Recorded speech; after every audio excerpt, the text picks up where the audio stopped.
రా.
15 వార్డుల మురికి నీటిని తీసుకెళ్లాల్సినటువంటి దమ్మాయిపర్తి కోడు పూడుకుపోయి ఆక్రమణకు గురయ్యి ఒక చిన్నపాటి డ్రైన్ వలె ఉన్నటువంటి పరిస్థితి మరి మీరందరూ 2014 నాటికి చూశారు.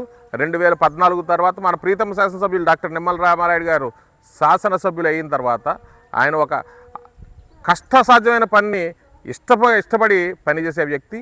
ఆ ఇష్టంతోనే కట్టడానికి కనీసం కాలు మోపడానికి వీల్లేనటువంటి పరిస్థితిలో ఉన్నటువంటి ఈ దమ్మయ్యపర్తి కోడ్ని మీరు చూస్తున్నారు. ఈరోజు ఒక అద్భుతంగా మరి తయారు చేస్తున్నటువంటి పరిస్థితిని మీరు చూస్తున్నారు.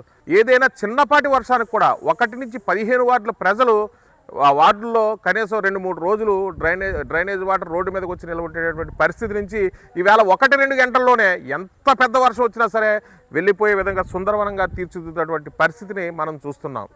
అంతేకాదు రేపు ఫ్యూచర్లో మరలా ఈ డ్రైనేజ్ పూడిక తీసుకోవాలంటే ఇబ్బంది లేని విధంగా ఈ డ్రైనేజ్ను అనుకుని 15 అడుగుల మేర మరి రోడ్డు నిర్మాణానికి ఏర్పాటు చేస్తూ ఈ చుట్టుపక్కల ఉన్నటువంటి ప్రాంత ప్రజల్ని చాలా సులభంగా పాలకొల్ టౌన్కి కనెక్ట్ చేయడానికి కూడా మరి ఈ విధంగా రోడ్డు నిర్మాణాన్ని చేపడుతున్నటువంటి పరిస్థితి.